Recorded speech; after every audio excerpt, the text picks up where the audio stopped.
welcome back. It's Marjorie from the Red Reisistance Podcast. We are here to talk about Devotion, the third episode of the sixth season of The Handmaid's Tale. This episode is written by Nina Fiore. And John Herrera, and directed by David Lester. Now, all of these people have been involved in the show for at least since season 4. I believe Nina Fiore and John Herrera have been in since season 1. I believe since the pilot episode they've been involved. And I think David Lester has been involved since season 4. So what's really cool about this episode, and kind of like all of the episodes, I think as a team and as a whole, they keep certain things very consistent and have different aesthetics and different feelings and different details that keep the season cohesive and the series cohesive.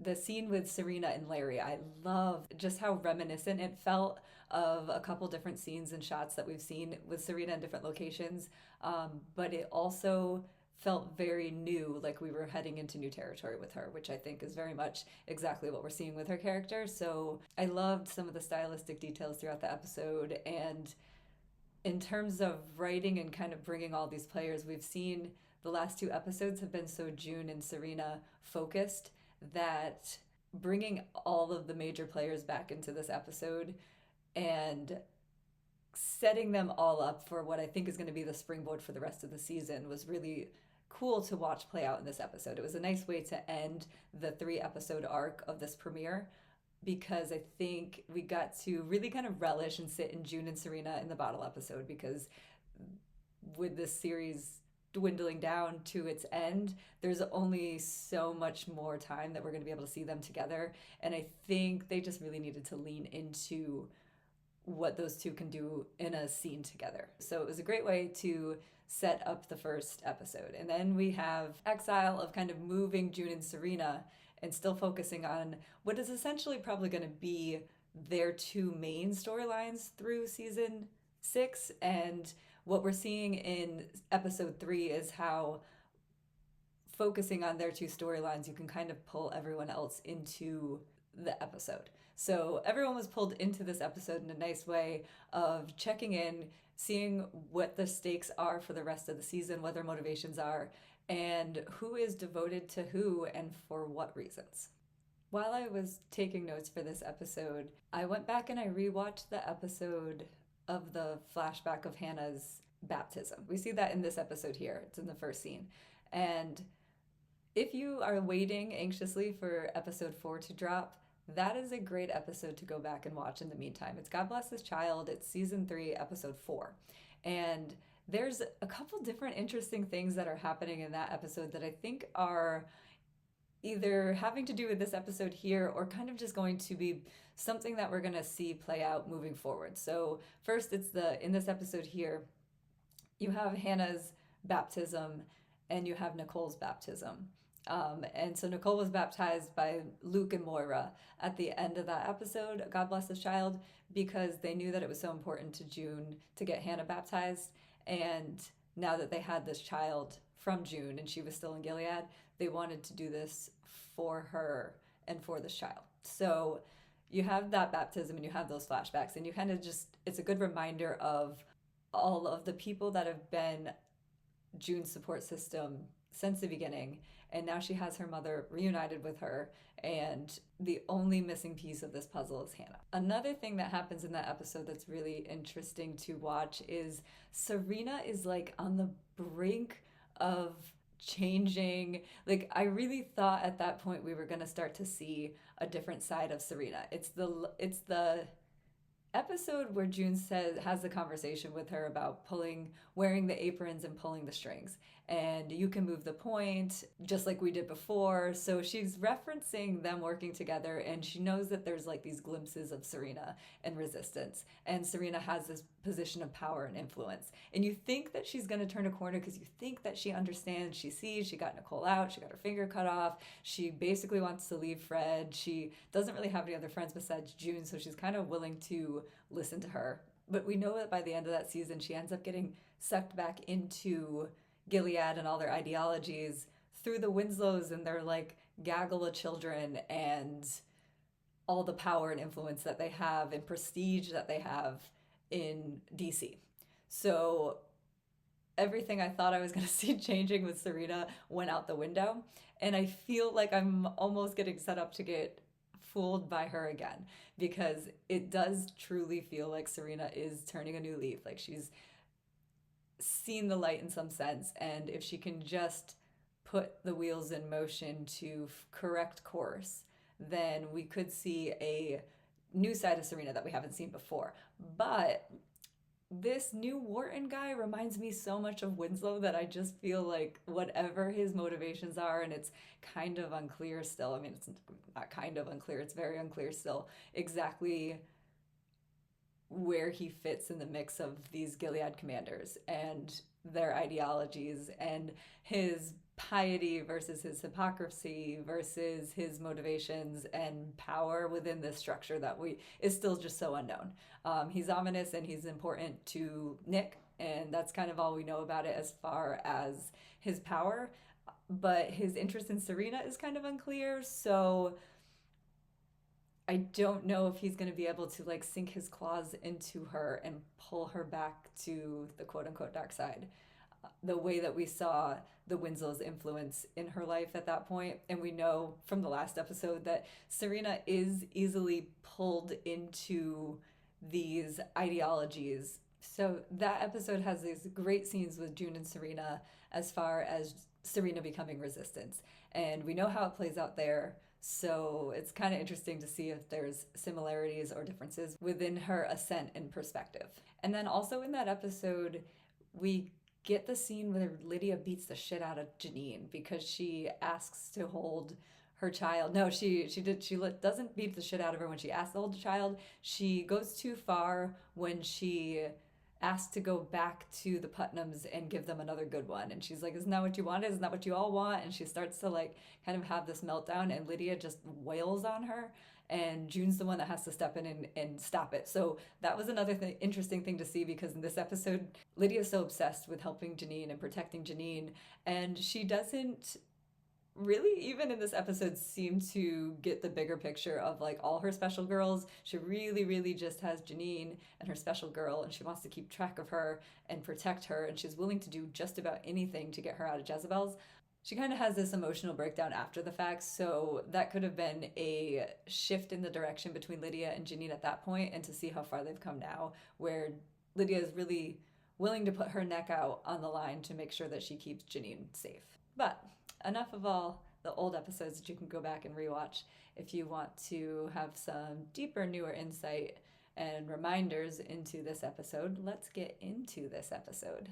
So the episode starts out with June at May Day, and she's looking out the window into what I presume is no man's land.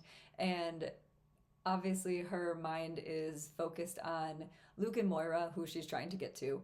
And there's the flashback of that episode, God Bless This Child, where Hannah's getting baptized. Another thing that I think is cool about this shot is, and the fact that her mind goes to this place, is from the beginning of the series, this was June's core group of people, right? The original people that June was devoted to, who she found strength and inspiration from in her darkest points. And this is the group of people that she's trying to reunite and keep whole. And we're starting off this episode with two of them in grave danger. But Tuello interrupts June's memories and starts to update her about what was going on with Luke and Moira and how they got to where they are. And she wants to know why Luke and Moira specifically went to go pick up this package, and Tuello tells her that they insisted on going, and she rolls her eyes, but you know that June would do the exact same thing. I mean, we see it kind of throughout the rest of this episode that June's going to do whatever she's going to do. So this was Luke doing his best impersonation of June, and he kind of says as much later in this episode. But he explains that the patrol showed up unexpectedly and they haven't been able to go retrieve them since then. And that's a good reminder of Nick kind of throwing their deal out the window. And now, because of that, Luke and Moira are stuck in peril. And we see that June is going to go extract Nick from anything important that he has to be doing to go focus on this. So his whole plan to ignore the Americans and Tuello and focus on his survival and his safety and his strategy within Gilead kind of came back to bite him in the ass. But June keeps asking about Nick, and she wants to know why he's not responding. And Tuello updates her about how they're hosting these foreign dignitaries, and this is how she finds out about New Bethlehem being a go. And she also finds out about Serena. And the look on her face is so great because I think even Tuello can see that she is concerned and relieved to find out that Serena is okay.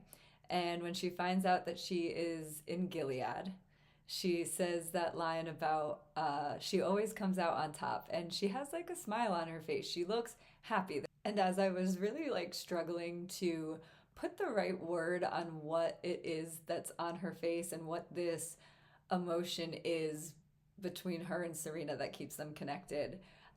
And I've seen different explanations.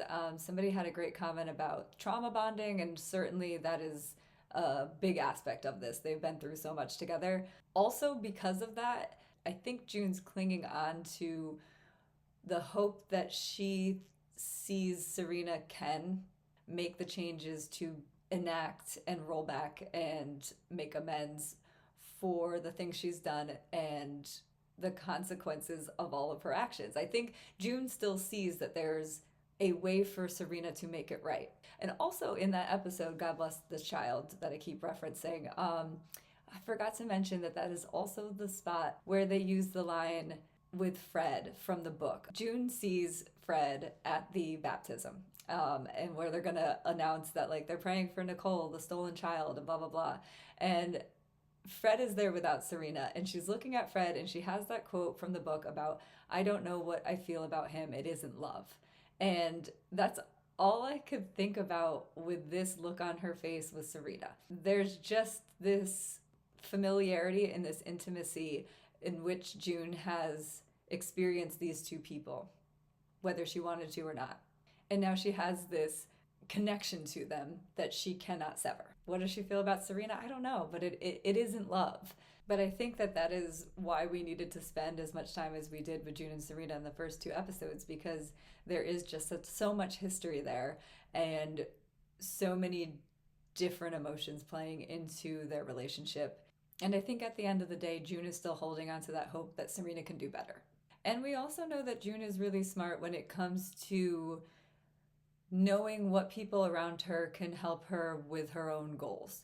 And having an ally in Serena, who is now positioning herself in Gilead once again, is always going to be advantageous to June, who's trying to get to Hannah. Which also, in that episode, God Bless this Child, Serena does, like, she kind of slaps June in the face with this, like, conversation that they're having, and at the last second, she throws her this bone and tells her where Hannah's school would be. So we see these glimpses of Serena being humane and kind and seeing a gentler and more godly way about her. And I think June just really is still holding on to hope that that is coming out more and more as Serena experiences more and more of this post-Gilead life.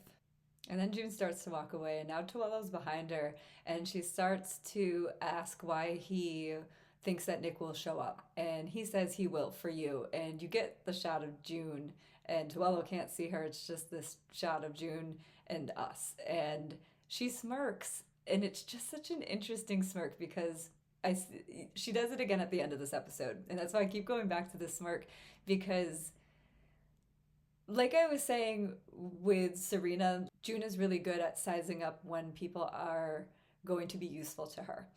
And for her to know that she has that power and influence over Nick, who has been so useful and is about to be incredibly useful to her in this situation, really makes her feel good because she knows that it's true. If there's anything that we've seen from Nick on this show, it's that he's devoted to June and he's going to do anything he can in his power to keep her safe. That smirk could just be because she knows damn well that he's going to show up because he's always been devoted to her and he's going to continue to be. Now, in the next scene, we have Larry and Nick, and Larry is trying to brief Nick on exactly how important today is with these meetings of these foreign dignitaries and how important this is for their plan for New Bethlehem. And I thought it was kind of funny how Nick acts like these countries are going to be so eager to get on board with New Bethlehem, and Larry has to remind him that sending your people to a country that routinely slaughters its own citizens isn't a good look for them. And it's kind of interesting that Nick has to be reminded of that. It does make me think that he has been spending a lot of time around these commanders in Gilead for so many years. And as much as he was radicalized into the sons of Jacob through Price at a young age, he's kind of always maintained a separation between what he has to do within this regime and what his ideologies are. But this was the first time that he just seemed to have a blind spot in like the humanity aspect of the foreign diplomacy, which was surprising to me for Nick. I don't know if it's just because for the rest of this episode, Nick kind of blows off the entire New Bethlehem plan, that he just seems to not be quite on the same page with Larry as far as their motivations here. We know that Larry is devoted to New Bethlehem. I am not convinced that Nick is. I think he might have only been on board when he thought that maybe June would come. And since everything we've seen from June since is that she's not stepping foot in New Bethlehem, like she kind of scoffed at the fact that Larry is still going forward with it. And given the assassination attempts on her at the end of season 5, it couldn't possibly be a safe place for her. So I think given the fact that Nick wants to keep her safe, he knows that she can no longer stay in New Bethlehem. Like that's not an option for him to like live next door to June. And obviously from this episode, like, and everything we've ever seen, like Nick is devoted to June. And so I'm wondering if he's not as devoted to the New Bethlehem plan because it doesn't serve him in the way it initially did. Nick doesn't seem poised to want to bring sweeping change or an end to the regime in the way that Larry and Serena are. He's yet to get on board with June and her motivations and why she's always wanted to take down the regime. Like he knows about Handmaids, he knows how awful everything was for June, but he's still been able to live and operate within those structures and not have any kind of like active day-to-day resistance ideas. He's still trying to live within the world that he's doubled down on. But then we get that great line where Larry says, we need to show these diplomats we're as safe as Disneyland. And Nick says, do you want me to sing The Circle of Life? Well, I really appreciate the humor in the scene, and I can understand why Nick would have that kind of irreverence and snarkiness to him while he has any kind of conversation with Larry, because it's Larry. But at the same time, it's still just kind of doubles down on that feeling I'm getting of like he just isn't taking this quite as seriously as Larry is. But Larry thinks that he's got Nick under control, and he says something about like, oh, I hate having to manage people, but he's got Nick in his box, check. And he says he's off to pick up a plant and go see Serena. So he's going to go put all his people in place, and he thinks that Nick is firmly in place. And he brings in the German representative, and his only point and the only thing he's there to talk to Nick about is, hey, I have a message for you. June Osborne is at mile marker 17. And there you go. That's all Nick needs to hear. Anything that Larry just said doesn't matter anymore. He's going to go see June. And cue the June smirk, because that's exactly what she was expecting him to do. And then we cut to June, and she's waiting for Nick. And I like that they at least show her waiting to see if that devotion that she has expected from him is going to come into play in this situation, because she really needs him to show up for her at this point. There is a problem. She does need him immediately, despite the fact that he's got other things going on. And for just a moment, we see her waiting for him to show up, and she's pacing back and forth, kind of like that shot with Moira in the first episode. But we see the headlights come in, and Nick is there. And you see the kind of relief and reassurance wash over her of he's showing up one more time for her. And they embrace, and the first thing that she says to him is, I'm okay. I'm I'm okay. And the first thing, so they embrace, and it's a nice moment. They get that nice reunion moment, and she's going to say later, like, we always do this, and we kind of do always, and they do always do this. We see them say goodbye like it's going to be the last time, and then they get this reunion where they get to see each other again, and it always feels really good. So after they embrace, the first words out of June's mouth are, I'm okay, and she's safe in Alaska with my mom, Nick. She's with Holly. And so June knows Nick's motivations, but now she has this added layer of, I do have a problem, and I do need your help, and I need you to go get my best friend and my husband out. And this is where it's starting to get complicated with these devotions, and we're going to see this play out through the rest of this episode and into this like wildly awkward final scene. Penultimate final scene. I guess I'd say the final scene is officially June and Nick by themselves, but bringing in Luke and Nick and Moira all to meet each other at the same time under these circumstances was really, really fun to watch. But with this scene here, she has to now tell Nick that he has to put everything on the line for these other people in her life. And that has never been Nick's motivation, to really help anyone outside of June and Nicole with their plights within Gilead or elsewhere. He makes sure that he survives, and he makes sure that June and Nicole survives. And now June is asking him to make sure that Luke and Moira survive too. And he's frustrated that they put themselves in this dangerous situation. And June says, like, look, I wasn't there to tell them no. And he tries to tell her no at first. He says the stakes are too high, and for him the payoff is, he doesn't say that the stakes are too high. What does he say? We know that Luke is always going to help June, but we see that he draws a line when it comes to helping Moira and Luke. We know that Nick is going to help June, but we're starting to see where his line is drawn, and it's helping people in her extended circle, specifically her husband, who Nick is about to say she chose. And then June tests him and his devotion to her a little bit further by saying, no, I understand. She hears him saying no, and her only play to get him to change his mind is to say that she's just going to drive in. So she goes, no, I get it. It's too dangerous. I'll just go talk to Mark, and I'll drive in and get them myself. And obviously that's not an option for Nick. So she basically just pushed him into a decision that he was not going to make on his own. So he kind of concedes, and he says, I'll go. I'll bring them back. And he means all by himself, June, all by himself. And she goes, thank you. And she walks towards the car. He gives this half-hearted attempt to try to tell her that she can't come. And she doesn't even really break stride. And that's everything that we've seen in this episode so far. He's got a very important day, and he needs to prioritize that, but June shows up, so he leaves. And then she says he has to put everything on the line to go get these people out, and he says, okay. And then she says she's coming, and of course she's going to come. Like, he's not going to change her mind. Anything June wants at this point, Nick is going to do. That is clear through this episode. Nick is devoted to June, and that is confirmed for her in this episode. And I think that's what that smirk is at the end, but we'll get there. Then the next scene starts with a really, really cool shot of Serena looking out the window in her New Bethlehem house, or a New Bethlehem house. So you see Serena's face in the reflection of the window, and you see the water. But the imagery brought me right back to season 3 in that shot where she almost feels like she's going to turn the corner on some kind of resistance and backtrack into things that she had begun to set in place and ideologies that she had begun to believe and take on and champion, really.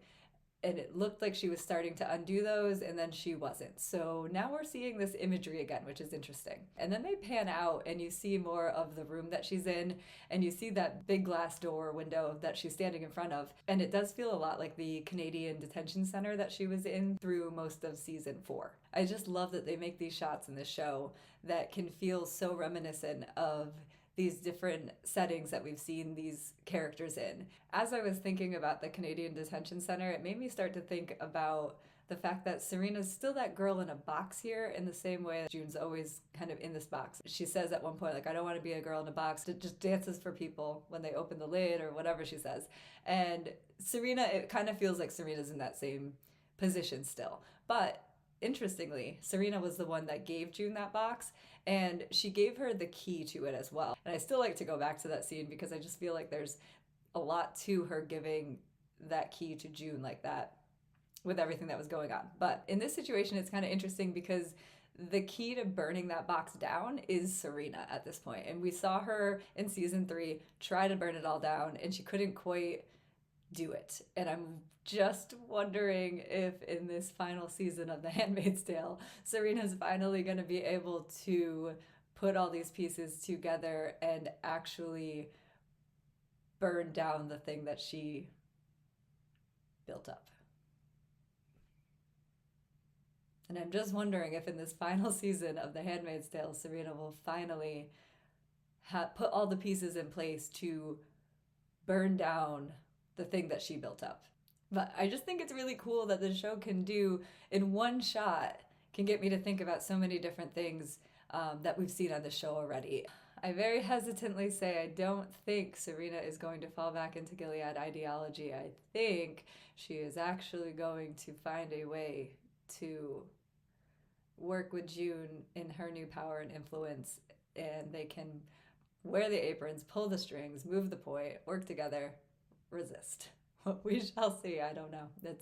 That's asking a lot from a character that we've seen backtrack on progress every single time. Larry shows up with his plant and his plan, and he says to Nick earlier, I really hate managing people, and he thinks he's got Nick managed, but we know he doesn't, and now he needs to go manage Serena. I love the awkwardness of him as he walks into this room. So he goes and he plops the plant down, and you know he has this motivation and this goal in this interaction.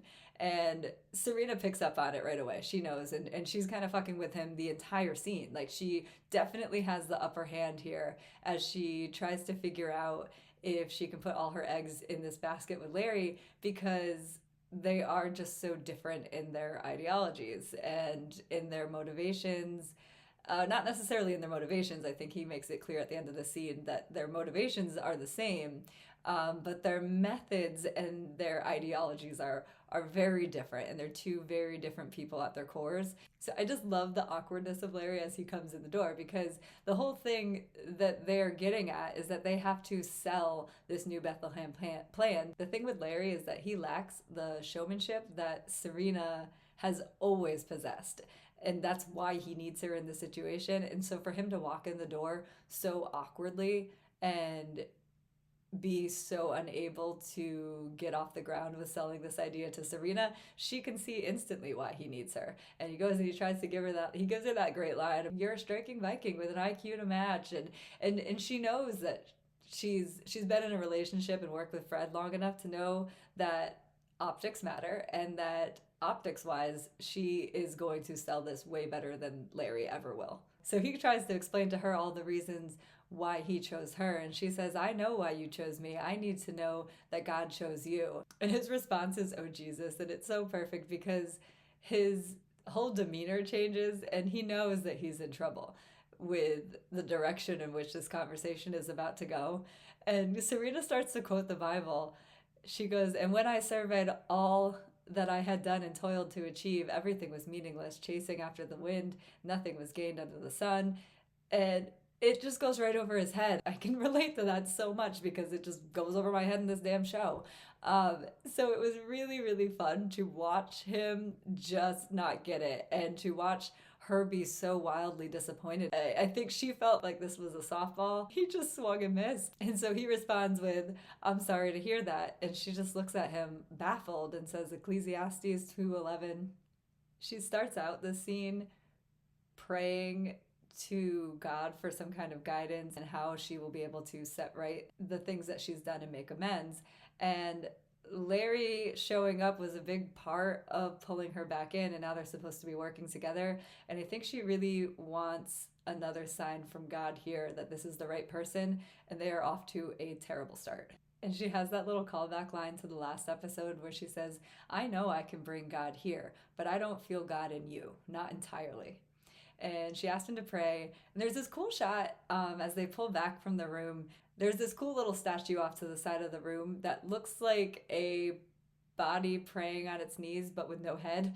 And I don't really have anything else to say other than it just really kind of mirrored Larry's position really in an interesting way. And it kept pulling my eye to it. And that's all, just kind of headless. And I mean, I guess that's not Larry. We know that Larry is logistics and all up in his head.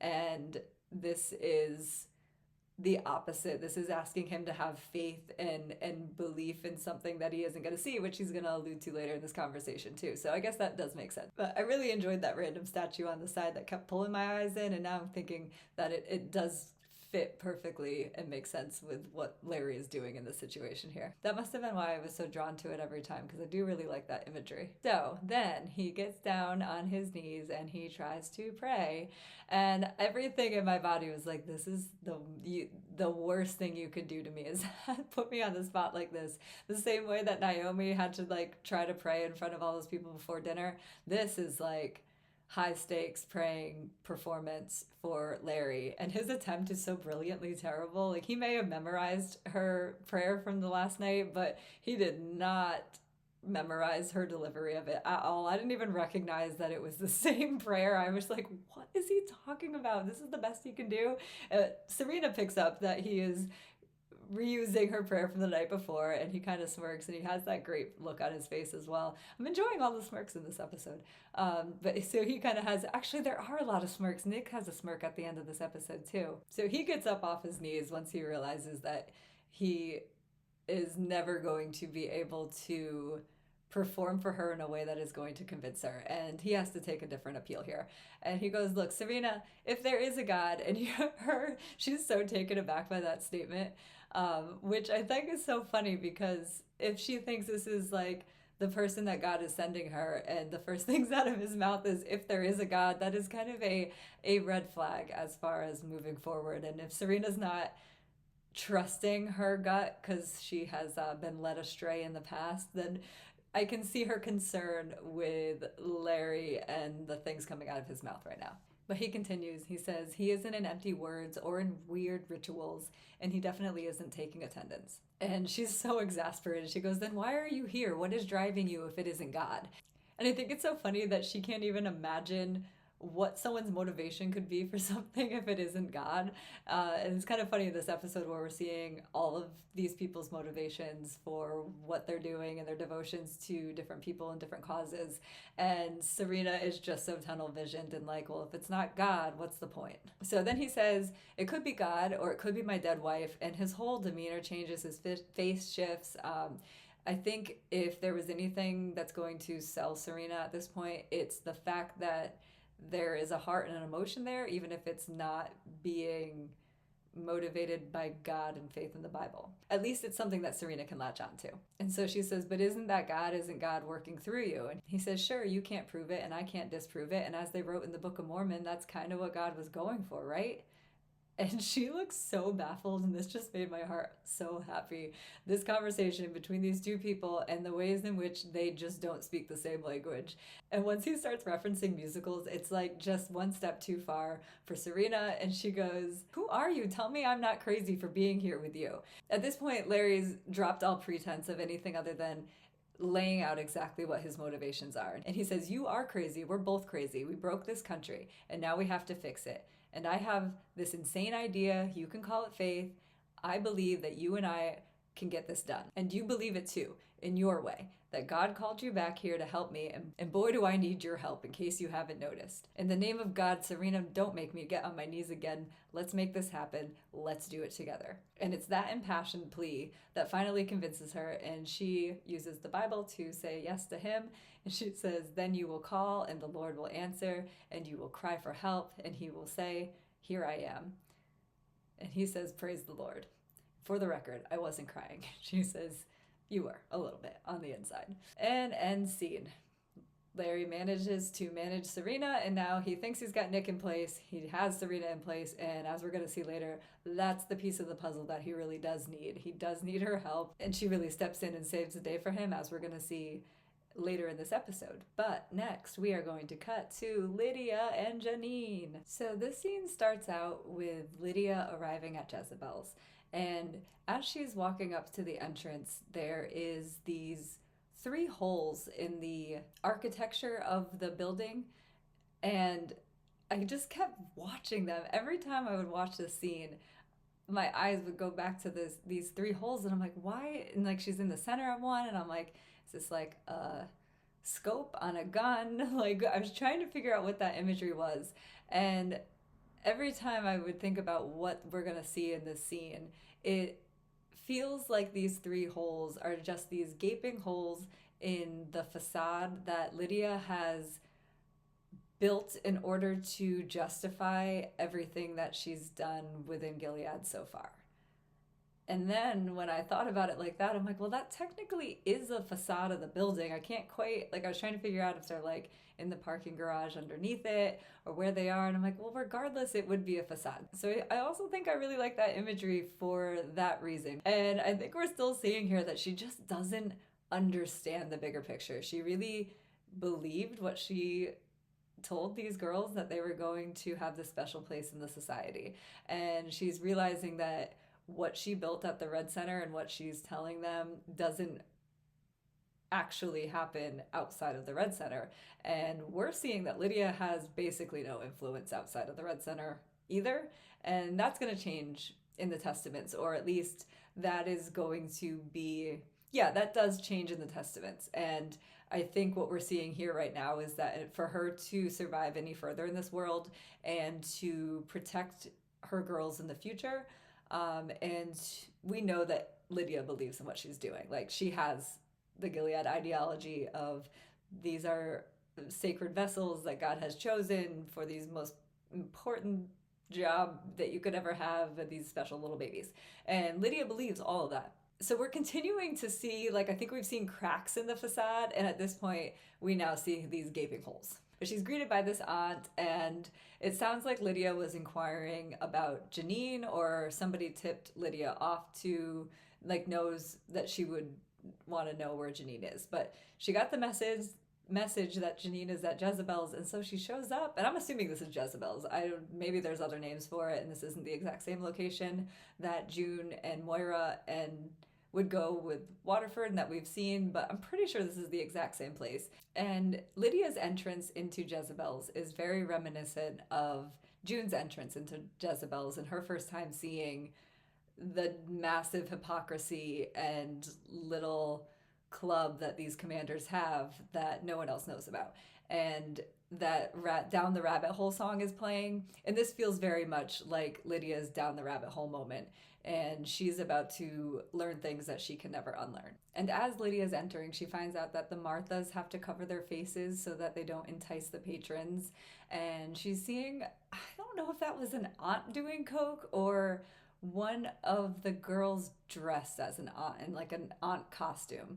I'm pretty sure she was an aunt in costume. She was a girl in an I'm pretty sure she was a girl in an aunt's costume. I don't think that was actually an aunt doing coke, because I feel like that would have been then Lydia's purview to step in at that point. But I feel like she also just doesn't have much control here. She seemed to be able to show up and was greeted and known by the other aunts, but this is like a territory that she seemed to have no concept of. Or I guess it's not that she didn't have a concept of it. I think she didn't realize that the handmaids were going here. I think she thought her special girls were going to go elsewhere, and that this Jezebel's, where these aunts were, was for these sinners and these disobedient girls that couldn't be in God's favor and had to be useful otherwise. And it was more of like a punishment for these bad girls, but not her good girls that served and did their duty for the country and had produced babies. And she's going to say all that later. So, okay, I'm just catching up to what exactly she's surprised about here. Then you get that great shot of Janine doing her makeup in the mirror, and she hears Lydia's voice, and she shifts the mirror, and it goes from Janine's face to Lydia's face. And you can just kind of feel the air get sucked out of Janine in a way in which she wasn't expecting to have to contend with Lydia at this point. It looks like she's already trying to mentally gear up for the night that she's about to have. And Lydia she goes and gives her a coat, and she tries to get her to cover up. And she says, I will get you out of this terrible place. So Janine tells her, every time you help, you make it worse. And she starts to point out all of your special girls. Well, like, one of the girls walks by and she says something about Lydia being like a wicked witch in her stupid little hat. She looks really offended and surprised and taken aback. Like, I don't understand what I did to to you, and how do you even know who I am? And Janine has to be like, don't you know who that is? That's, one of your special girls. There's 4 of us here. And that's what Lydia starts to react to. And she says, you shouldn't be here. You all bore fruit. I was told you'd be rewarded for your service. And Janine has such a great line. She goes, yeah, well, surprise, they lied to you. And Lydia tries to pray, and she tries to get everyone in the room to pray. She's like quickly trying to bring God into this place where she feels like God just isn't here. And if she just prays loud enough, God's going to come down and make things right.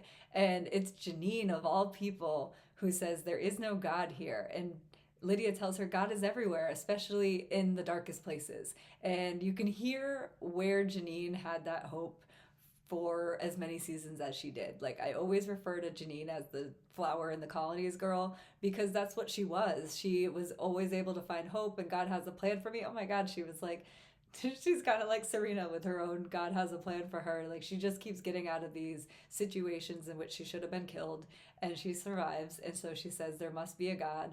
Emily is getting so frustrated with her throughout that whole episode, and Janine's just like, no, don't you remember what Aunt Lydia told us? I think she references something about like, this is what Aunt Lydia said, God is everywhere. And here she is trying to tell her at Jezebel's that God is still everywhere, and Janine has seen enough and heard enough. So it's a really interesting insight into where Janine's head is at and what Jezebel's and her time there has done to her so far. With all the hope and all the resistance that we've seen in Janine, we're starting to see it kind of snuffed out here. So Janine is summoned by Commander Bell, and the last thing she says to Lydia is to forget her. But in this episode called Devotion, we know that Lydia is not going to be able to forget Janine. Then we cut to Larry trying to sell New Bethlehem to the foreign dignitaries. And he's walking around what feels like Main Street. And I think the imagery here is really interesting following the last scene where Lydia is seeing the ugliest version of Gilead. Now we're watching Larry try to sell the prettiest version of Gilead. He's telling him that they've successfully reformed a conservative theocracy and liberalized without spilling a drop of blood. And I'm like, well, not really. Not by what metrics did they not spill blood to get liberalized? I mean, technically, I suppose he within the commanders has gotten New Bethlehem through more logistics than brute force. It was a more logistics and thought out and compassionate one, as he keeps getting praised for. But I feel like we're just meant to know that that's not actually true. Like, blood has been spilled. It's just not in this pretty main street. It's a really good reminder that New Bethlehem still is just a facade, despite knowing Larry and Serena's intentions to progress and change Gilead from within. The reality of the situation is that this is absolutely still a facade on a very ugly regime. Then Wharton catches up with Serena, and we see a little commander flirting. It's pretty tame, and Serena's not expecting it at first. It seems like she's almost ready for a confrontation when she hears his voice. They have some kind of relationship. They've at least been acquainted. They certainly know of each other and of each other's history, because he says to her, God has seen you suffer through many changes since I've seen you last. And she bristles at whatever she thinks that he's implying. And I'm guessing that a lot of these commanders really look at her as still a traitor, a wife of a traitor, and a general nuisance of a woman. So she responds with, and yet God has granted me relief and preserved me in peace. She's still a little prickly as she says it, until he responds with, and yet you look no worse for the wear. And her face changes and she says, thank you, I appreciate that. By the end of that quick interaction, she's a little bit perked up, and you can tell that she's picking up what he's putting down. And that's really ominous, because we just saw in the last episode what happens when a Sons of Jacob guy is flirting with Serena. And it feels like she was so easily swept up from so little in that conversation that it makes me nervous to see what kind of influence this guy is going to have moving forward. So the next scene is June and Nick, and they are going to retrieve Luke and Moira from an abandoned water park. We've seen shots like this on the show a couple times, and I think it's always really effective to use like a water park, or we've seen the bowling alley, and like I absolutely love that scene at Fenway, to use these scenes that evoke such memories and nostalgia and just frivolous fun, and to see what Gilead has turned it into. So with Fenway, it was turned into Gallows and into something really ominous. And here, and with like in the bowling alley, to see these spaces in which are no longer of use in Gilead, because anything that is meant for fun or for joy and not for the service of God is not allowed and no longer of use, unless you're a commander and you want to have your fun at Jezebel's, in which case they will certainly create a space for you. So you've got June and you've got Nick, and she's kind of scoping out the situation, and my first thought is like, you could hide anywhere here. Like, look at all those slides. There's just so many places that you could hide, and I guess that's not the problem, is that Moira and Luke are able to hide within this water park. They just can't get out. They're stuck there until June and Nick go retrieve them. I love how Nick gives June this really silly statement as they get out of the car, and she gives him a really silly statement back. He says to her, "Any guardians, let me handle it." And she responds, "So don't quote the Constitution or sing God Bless America." And I just really enjoyed that banter because it was kind of a ridiculous thing to say. Of course, he's going to have to handle any guardians. And so she just responded with the most sarcastic and snarky thing she could say. So I really enjoyed the conversation starting like that, as they're going to begin to meander into a more serious conversation. And she says to him, so they're trying to walk through the water park and not be seen. June wants to know what motivated him to start working with the Americans, because everything we've seen from Nick up until last season was that he was not interested in working with other foreign entities to bring down Gilead from within. June has tried to get Nick to work as a double agent in the past and to work with other foreign entities in order to get himself some amnesty and to get himself out of that situation.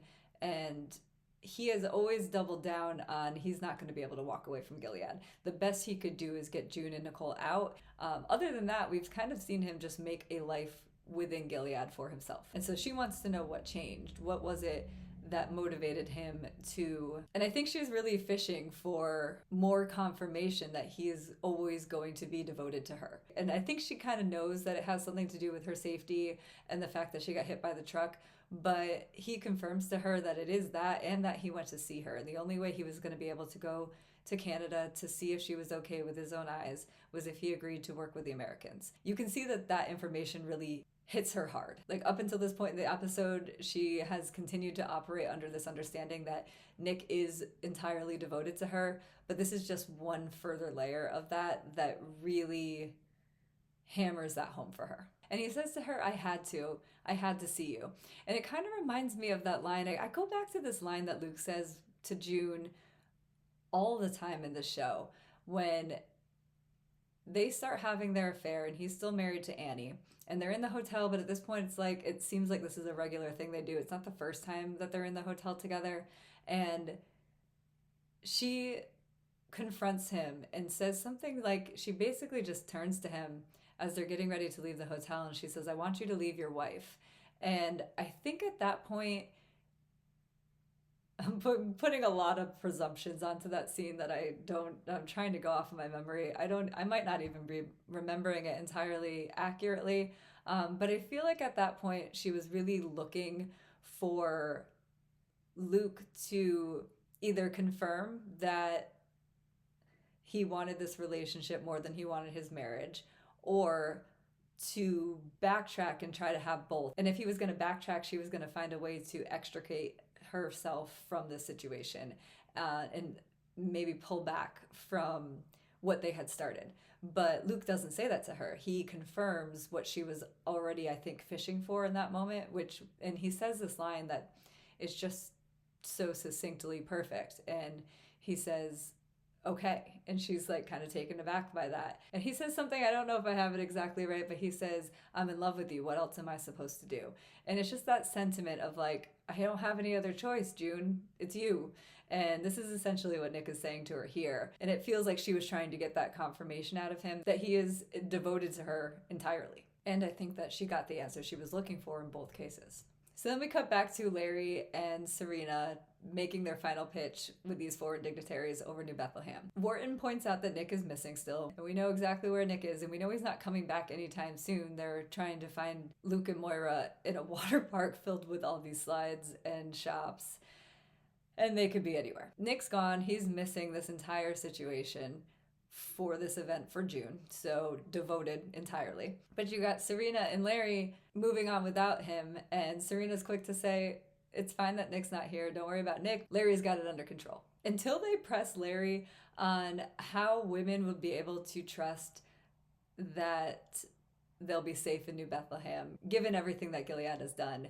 And he just doesn't have an answer for it. You can see everything about the momentum of his pitch stops at that point. And Serena can tell, and she jumps right in. This is the perfect opening. This is why Serena is here, to sell this. And she does it perfectly. But she does it, her speech in this scene is, I feel like, incredibly transparent. I don't even know if she meant to say everything that she said. She kind of says to Wharton later, like, I didn't mean to get so personal. And I believe her. I believe that, like, in this sense, this is like exactly what Serena means when she says God is working through her. I think she didn't have this planned out the way she meant to. And it worked out perfectly for her because she was honest. She jumps in there and says, like, I am women's worst fear because everything that women are afraid of has happened to me. Let me tell you my story. And she jumps in there and she says, when Gilead clamped down in force, I lost everything. My identity, my voice. And we've seen, especially in the last couple episodes, that Serena had an identity and a voice that was very recognizable on a national scale. She had the book tour. People know who she is. I think Tuello has always known who she was. Like, Serena existed as an operative within the Sons of Jacob, especially once she married Fred. And I like the language she used of when Gilead clamped down in force, kind of implying that with her initial involvement, she was able to have an identity and a voice, and then once they officially took over and, as she put it, clamped down in force, she lost everything. And she continues, I did terrible things because I felt powerless. And we've talked about this for season after season of the ways in which Serena's rights have been stripped away, and her only recourse was to take all of her frustration out on June and those around her who had less power than she did. So she's owning up to exactly that in this statement. And she says, so I exerted my power over those around me. And she continues, I will spend the rest of my days trying to atone for that. And I do ask forgiveness every day from those that I hurt. And we've seen her continue to try to get forgiveness from June, and her saying, I know you don't want to give me forgiveness, and I know you don't need to, and I understand that. And I'm not going to stop trying to atone for what I've done to you. So again, transparent. I think she believes everything she's saying here. And she continues on, and I'm not even certain God will forgive me, but I do know that God has guided me back here to give me a chance to try. And that's what we've seen. Serena wants to get back in God's good graces, that it didn't go as planned, that it went wrong, and it didn't go wrong all by itself. It went wrong with Serena. And now in order to get back in God's good graces, she needs to have a hand in setting it right. And this is what she thinks is the best attempt in order to do so. And now she starts to sell the version of New Bethlehem and why this is different than the version of Gilead that she was first trying to sell. And she says, in New Bethlehem, women can read and write and work. I would not have come back if that was not the case. And also, my son would not exist if it was not for the measures Gilead had taken. And this is where I think this part she had planned out, because we've seen this move with Serena. She did it in with the Mexican delegation when she was trying to help Fred work out a deal for trading handmaids with Mexico. And it's not going well until Serena goes in and changes the optics by bringing all those babies in. And she's starting to do the same thing here. So she says, my son would not exist if it was not for the measures Gilead has taken. Gilead cleaned the water, we cleaned the air. Our women are getting pregnant and our children are thriving. And that's not something any of you can say on behalf of your countries. We all need the world. The world needs New Bethlehem to work and to grow and to thrive. And she brings out Noah and she brings out pregnant Rose, and you see the crowd shift. You see they get these baby eyes, and we've seen this on the show before. Pregnant women and newborns and infants are such a rare sight that any reservations you have for these human rights violations go out the window when you're like, but it's a baby. And we saw it in the episode God Bless the Child. No, you see it not in that episode, but you see it in season 3. You see in season 3, episode 4, Serena looks like she's going to change directions, try to walk back some of Gilead's ideologies then. And all it takes is that massive Winslow family and all of the children running around the house. And Serena's like, no, I can have this too. Let me double down into this. And by the end of that conversation, they're ready to start having conversations about voluntary repatriation. So Serena's optics worked again. Then Morton has this little like side conversation with Serena afterwards, and he's like telling her how impressed he is with her. He says, I can't remember the last time I've been so moved.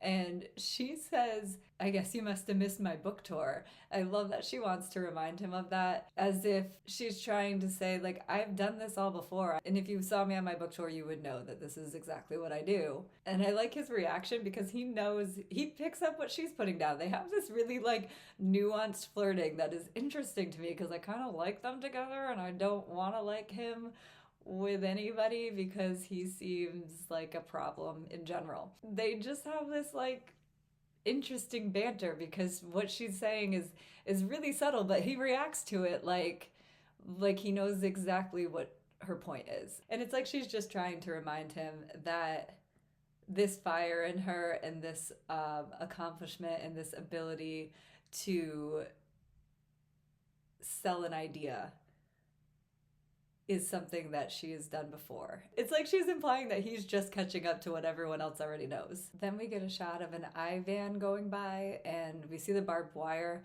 around the water park, and we're back with June and Nick. So they're still trying to get to Luke and Moira, and they're close to the gift shop, but they can't get there because every few minutes they have to keep stopping for these patrols that are going by. So Nick's starting to get anxious about the situation. He says something about we need to get you out of here, and he's starting to get anxious. And she says, we're so close, we're almost at the gift shop. And he's worried that if they get there and they're not there, they have to keep looking for them and they could be anywhere and this could take too long. And he reminds June in this conversation that the only thing he cares about is June's safety, and it's really frustrating to him when he's trying to keep June safe. And she throws back in his face that she doesn't care if she stays safe. She just wants to rescue them, and he just wants to rescue her, and now they're at this impasse. And it sets them up for a really difficult conversation that I think Nick was really desperate to have. And he tries to tell her that if he even thinks about June, Rose can smell it on him. And she quickly tries to like send him home at this point. She's like, you have a wife and a baby. You have a whole life. And he's like, do I? I'm not so sure I do when I'm around you. And I mean, look at everything we've seen in this episode. Nick had a whole life. Nick had a whole point and a whole goal and a whole day planned that was very important. And June shows up and now he's wandering around an abandoned water park. Like, this is going to be nothing but problems for Nick when he gets home.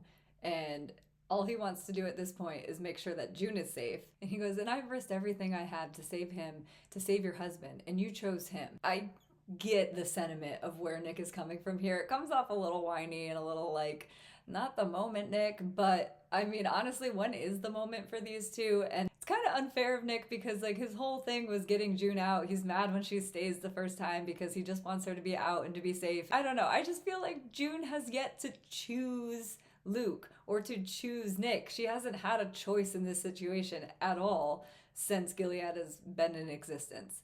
And I think that Nick is really fishing for June to give him some confirmation and some validation about where her heart is at amongst everything that has happened since she's been to Canada. Like, they haven't had a ton of time to really like have any conversation about what their relationship is, because what is it? He's in Gilead and she's out. And so every time, they're gonna say it at the end of this episode, but like every time they see each other, it's a reunion and it's nice and it feels good and there's some love there. And then they kind of part ways saying like, have a nice life because I don't know if I'll see you again. So they haven't had any kind of like conversation about a future or a like what are we conversation, because when would they? And I think for Nick to be risking as much as he is in this situation, he just needs to hear some validation back from June.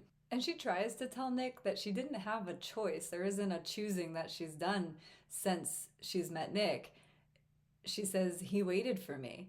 I had you, I loved you, and he waited for me for years, Nick. And you can see him bristle as soon as she says loved in past tense. And he calls her out on it. He says loved. And you can see he's hurt. This is like he's fishing for validation, and this is not the validation or the statement that he was looking for. She backtracks really quickly and she changes it to present tense.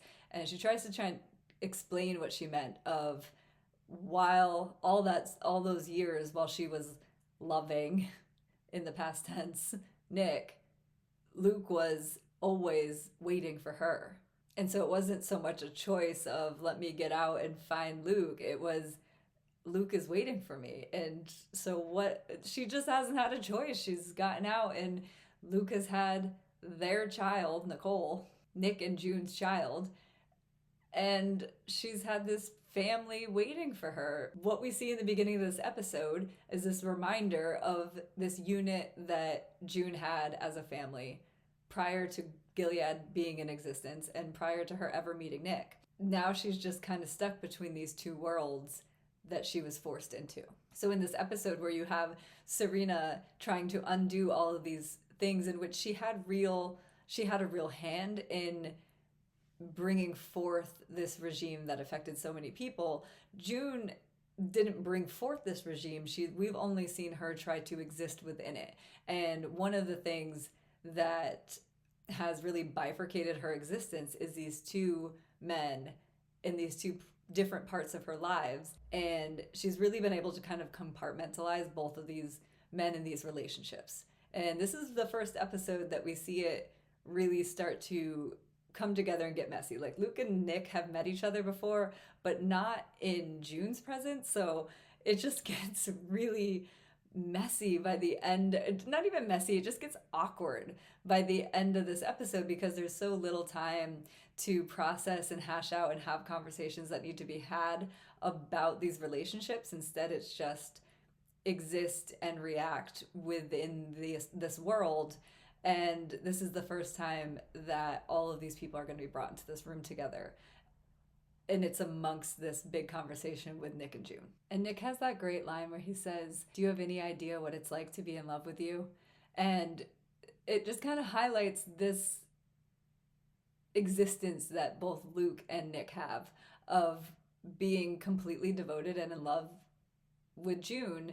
And every action they have is to serve her. And she's been existing in this world in which she hasn't had to choose between either of them.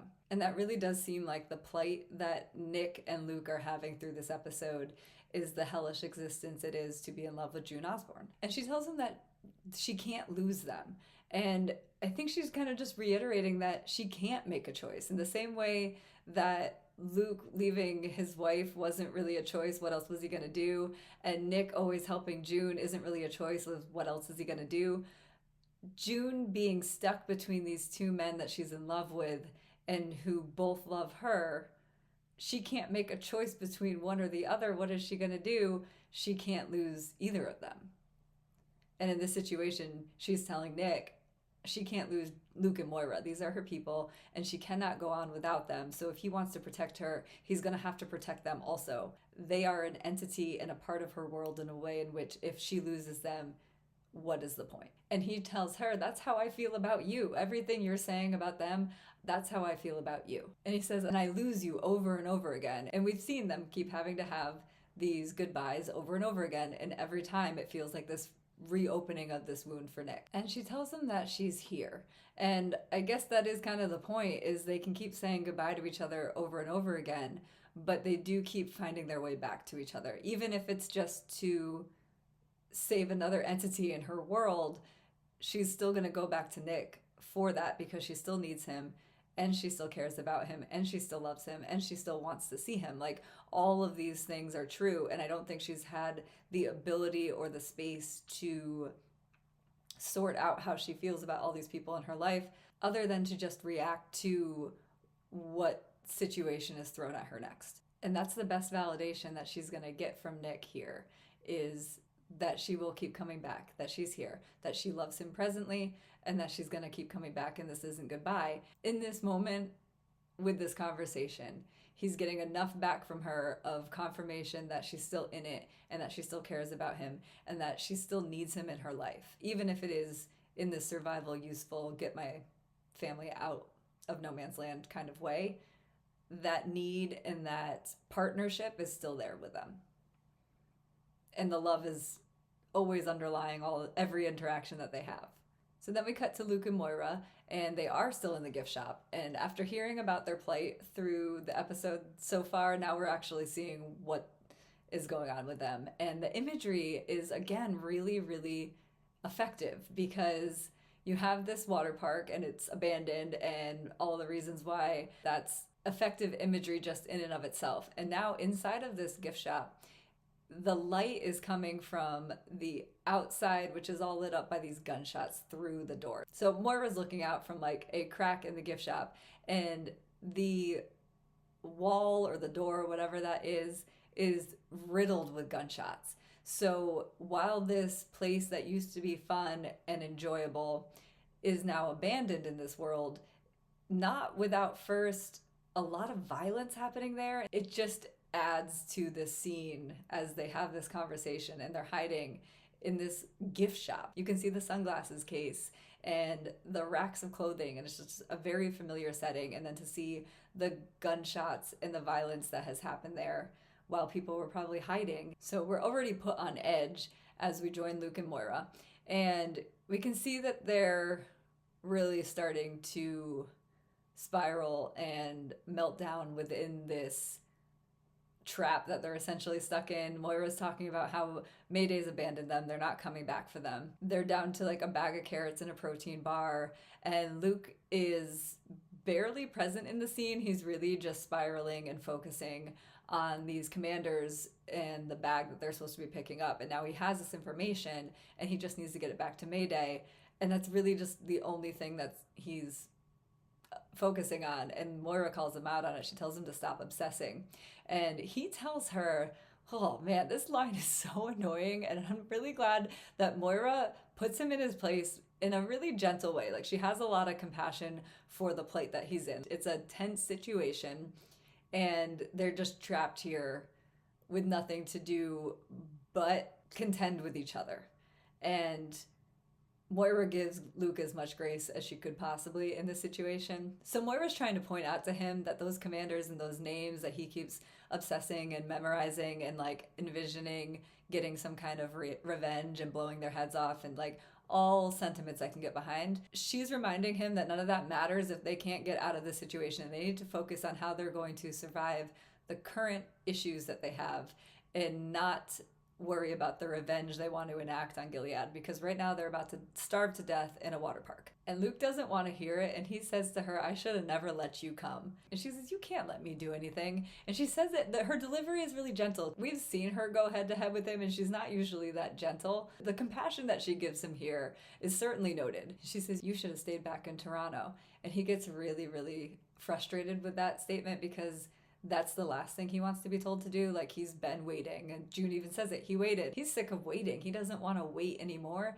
He wants to do something. And he tells Moira, what did you want me to do? Wait like a good boy for my trial so I can end up in prison? Fuck that. Fuck that. I can't. And she jumps in there and says, you can't what? And I think Moira knew where this conversation was going, which is why she was so gentle with him, or more gentle, certainly more gentle than she could have been. And she says, you can't what? We get to the heart of the matter with Luke, and he says, I can't fuck this up. And she says, you didn't fuck up anything. The patrol fucked up the situation. And he says, what's June gonna hear? All she's gonna hear is that I failed. And that's what this whole thing is for. Yes, he wants to get Hannah back, but his bigger motivation was to prove to June that he can get Hannah back, that he can do something too, that he's not just standing around waiting. He's got Nick that he's trying to compete with, and this is brutal that Nick's going to be the one that gets him out with June, because it's the last thing that Luke wants in this situation. He wants to show June that he is capable and that he can do something, and instead he's got himself stuck, and now she's got to go get Nick to go save him. It's exactly the opposite of what Luke's going to want. And that is the uphill battle that Luke is facing here. And she's kind of prepared for where that conversation went. And she goes, "You are the best man I know, and she better damn well know that." And Moira has seen that Luke has been devoted to June since day one. She's seen the moment they met and their entire relationship since. And if there's anybody that can attest to the fact that Luke is a good man who is devoted to his wife, it's Moira. She's seen it all.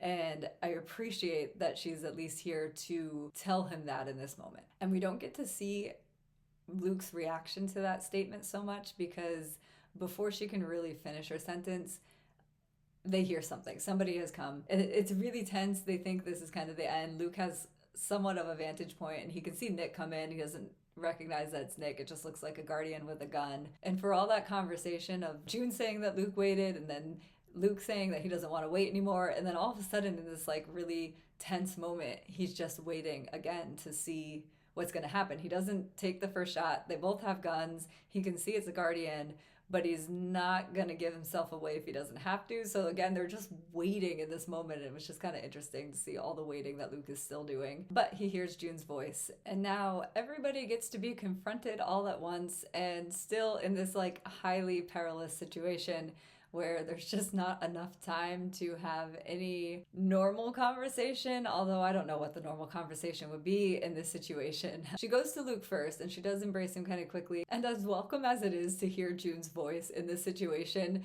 Luke's first words to her are, "Why are you here?" Because we just heard him say he doesn't want June to see that he's failed, and now June showed up, and we get Moira and Nick meeting for the first time.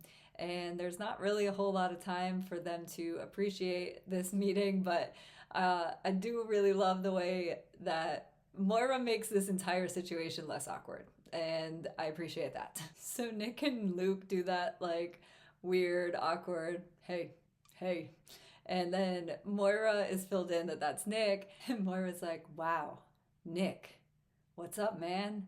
And he's like, "Hey, we gotta go." And he starts walking towards the door, and they do have to go. They gotta get out of here. And as they're walking out, Luke still looks slightly perturbed that this is how he's exiting this situation. But they walk out, and now they're out in broad daylight, and it's Commander Nick with these three clearly not Gilead people. And so they're walking out, tells them to go get in the car, and they hear the patrol come up from behind them, and Nick tells them to continue on in the car, but of course June does not continue on in the car. She pulls off to the side, but she can't see what's happening. So you hear the gunshots first, and I can't imagine what June must have been going through in that moment, hearing the gunshots and just waiting to see if you are completely fucked or if you're gonna get another chance to get out of here. And it comes around the corner, and they're looking at each other, and the whole situation has to happen so quickly. But I just thought it was kind of interesting that like Luke and Moira are already up further ahead, and they continue on into the car. But June stays back with Nick because she gives him that look of like, what the hell just happened? Like, what are we gonna do? There's a little bit more knowing glances happening between June and Nick than there is with Luke and Moira, who are just trying to get in that car and get the fuck out of here as fast as possible. And it's just kind of interesting to see once you have these four characters that have never been in a room together or in a scene together, and now they have to operate amongst each other in this very tense situation where everything has to happen quickly without a lot of thought. So it's just kind of interesting imagery that the way everyone fell into place was Nick and June and Moira and Luke. So we get Larry and Serena and Wharton all celebrating after this successful New Bethlehem proposal. They're pouring champagne, and Serena's saying how they're going to have more people than trying to get into New Bethlehem than they can fit. And Larry's like, well, we'll just open up more. There's dozens of places that can serve as New Bethlehems throughout the country. Wharton is really quick to be like, slow down. This was one successful step forward, and let's take baby steps. I'm not interested in committing to anything further than that. And Wharton starts to say, like, I don't know if we have room, if this country has room for 2 New Bethlehems, let alone a bigger one. And Naomi jumps in there with, bigger's always better, right? And she's drinking that champagne, and you can tell those bubbles are going to her head a little too fast. And Wharton is really disdainful with his look. And, like, yeah, it's a stupid thing to say in that moment. It's kind of also something I would definitely say in that moment. And I just feel like the disdain in which he looked at her was a little bit palpable in a way that rubbed me wrong. It makes me think that there's just something more ominous about him. I don't know. I just didn't like the way he looked at her when she said that. Even though Naomi could have read the room better, he just seemed really put off by that statement. It just seemed like such a small thing to be put off by. And for a guy that's so good with like charisma and commanding his own room in his own sense, he seemed to be sending a real clear message to Naomi to shut the fuck up. And so Serena jumps in there and quickly saves face with a line that's much more palatable to Wharton. And she says, if our brethren want to come home, don't we have an obligation to meet it? And Naomi's like, I think we do. And then Larry jumps in there and tries to be like, and it would be much better for our country. We would be a better, stronger country for it. And Naomi's like, yeah, what he said. And I appreciate Naomi and Rose, who are kind of positioned to be out of this conversation.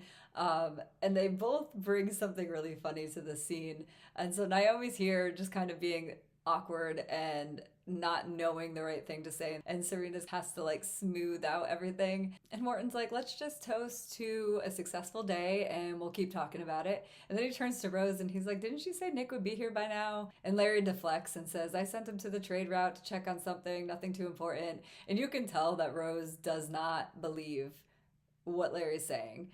She can tell that he's covering up for him, and it reminded me of what Nick was saying earlier of like, she can smell it on me as soon as I think about you. And like, you can see as soon as Nick is not where he's supposed to be, and it feels like his buddy Larry over here is making up reasons why he's not where he's supposed to be, and Rose seems to be aware of all of it. So Serena wants to make an exit, and she says no one needs to go to bed, and she asks Wharton to walk her home, and she says, I'd love to bend your ear a little bit more on this new Bethlehem thing. And he says, well, I can't promise that you'll change my mind, but I'd certainly enjoy you trying.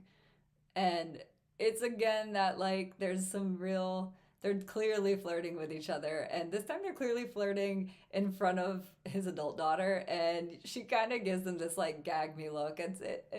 I appreciated the reality of that situation. And Rose looks at her, and the look that Rose gives them as she's listening to this interaction is so funny, because it's not like she's wildly offended like he's trying to replace her mother or anything, but she does have that kind of disgusted look on her face, like, oh God, is my dad flirting? Like, it's just a really funny little interaction in the scene, and I really appreciated what Naomi and Rose brought to the scene from their, like, side positions in the room. It's like when they had the Mexican consulate over to the Waterfords, and she's asking about the quiet side of the room, like, I appreciated that the quiet side of the room got to be funny.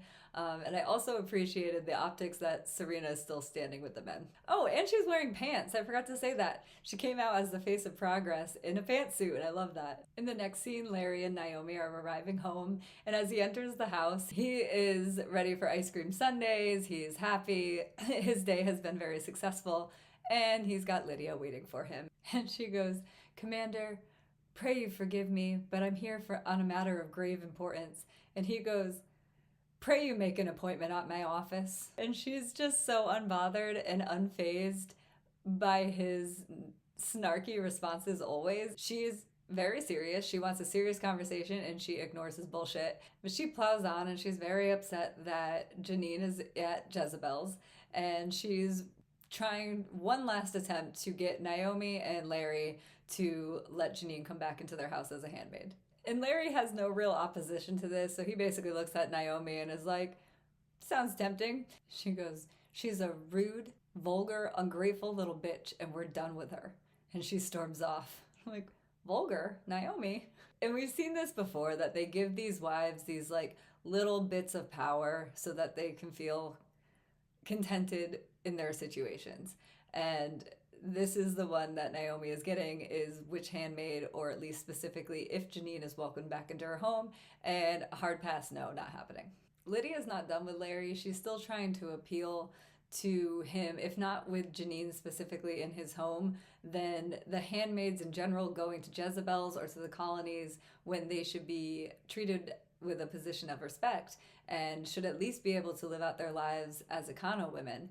And he has to explain to her that handmaids are used as a punishment and as a boogeyman for the Econo women, and it's a lower status, and they wouldn't accept handmaids coming into their station.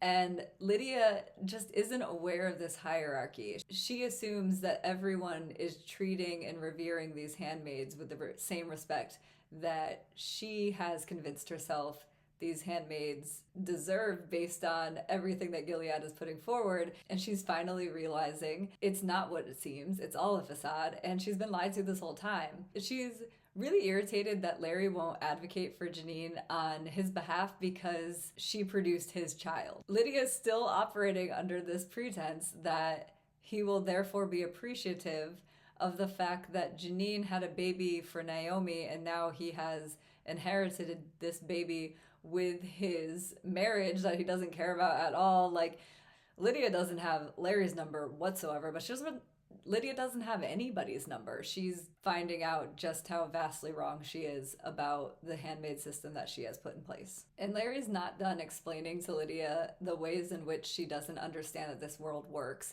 And he's explaining that he talks about how Naomi is old school Gilead wife, and she's not going to let the handmaid come back into her house. But then he deflects and he mentions Serena, which Lydia is entirely distracted by, and he's like, you're appealing to the wrong person. If this was Serena Waterford, she's the face of progress. You want to see progress, you want to see Serena. And Lydia is like baffled by all of these statements, understandably. And then the scene ends with Larry echoing the same sentiment that Janine had said to Lydia, which is to move on and forget about her. He says it even a little bit more cuttingly. She was gone the moment you got your hands on her. You know that. And this is like at least the second time that Larry has had to very clearly state out what Gilead is all about for Lydia, and then be really surprised and question the fact that if she genuinely didn't understand, or if she was being willfully ignorant to what was happening, she really believed in everything that she was putting forth. And the final shot of that scene is Larry making his statement and then just walking out. And Lydia is left in the room by herself, and she's standing under the chandelier. And we've seen that shot a lot with Serena over the seasons while she's in Gilead. And there's a lot of chandeliers in this house, and she's often standing underneath them. But these shots are always at points when she's really trying to find her power within this Gilead structure. And I feel like in this scene, Lydia is trying to do the same thing. Her worldview has been rocked a lot lately, and she's going to have to reevaluate her own power within these Gilead structures. When we read the Testaments the first time, we talked a lot about the line, she's describing her past, and she says some kind of line about, there's a time in which I almost believed the things that I was saying.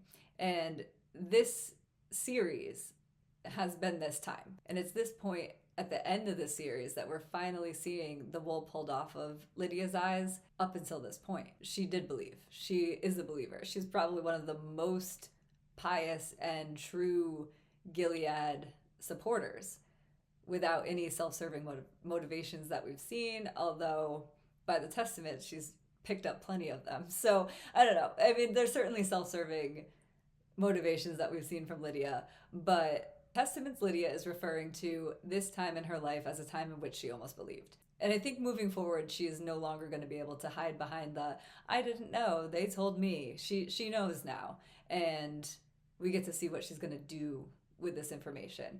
And the first clue we have is that she's been given this little tidbit of information about Serena Waterford and her being highly progressive. So I'm assuming that Lydia's next move is going to be to go see Serena.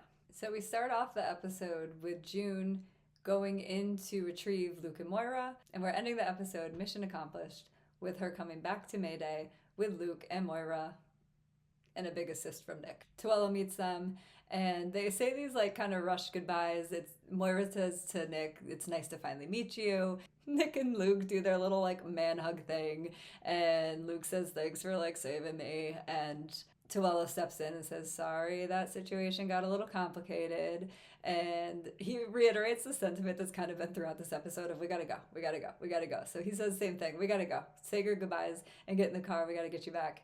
And Nick and June get to have one final goodbye as Tuello and everyone departs for the car. June kind of holds back for a moment so she can have like one more moment with Nick. And you can see Luke kind of look over his shoulder and then realize he should probably give them a moment and goes back to the car. But again, it's like these just really little subtle awkward interactions throughout these brief scenes where they're all together. And Tuello kind of gives Nick this like slightly reprimanding statement of, "Don't go dark on me again."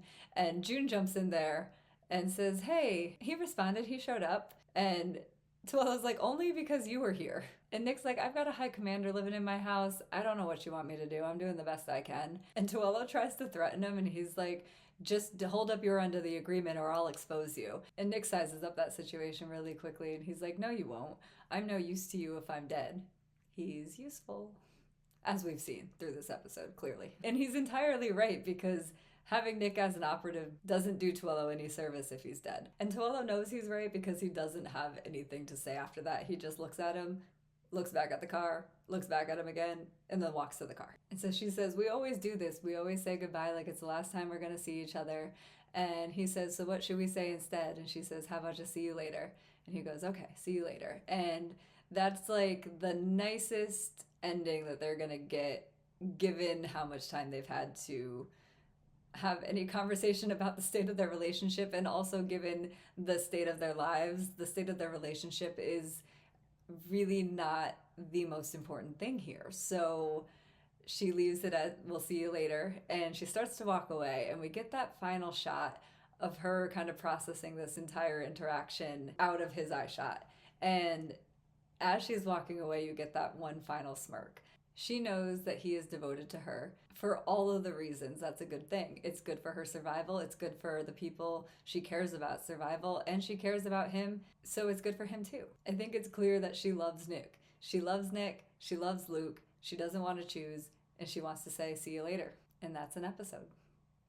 So we have the first 3 episodes, and we at least have an idea of where we're going to springboard for the rest of the season. We don't have enough of an idea about Wharton. It still feels like him and Serena are going to head towards marriage, and probably pretty rapidly. One of the things that I'm most concerned with moving forward is that the more I think about episode 2, Exile, and June saying goodbye to Holly and Nicole, the more I think it feels like that really could be June saying goodbye to Nicole for the last time. And oh gosh, I hope that's not true, because I really need her to have a little bit more time with her mom. She just got her mom back. And we know she's going to say goodbye to this child soon, because in the testaments, Nicole has no recollection of June, and she's getting older. So at some point, June is going to have to say goodbye to this child, or there's going to be a point where June sees her for the last time. And I'm starting to fear that we've already seen it. But at the end of this episode, theoretically, they are going to go back. I'm wondering what they're going to do with Luke. He's not going to go back and wait for his trial. He probably can't go to Alaska. I'd really love to see Luke and Holly in a scene, or Moira and Holly in a scene. That could happen. But I do think we'll see Lydia and Serena teaming up. I mean, I feel like that's what Larry was kind of teeing up for her in that last scene. And Janine looks hopeless. I don't know. All right. I am barely getting these episodes out before the new episode airs, so don't worry if you're watching this. Episode 4 will be out very shortly, and you can go watch that, and then we will come back here and we'll break it all down again. Until next time, thanks for listening.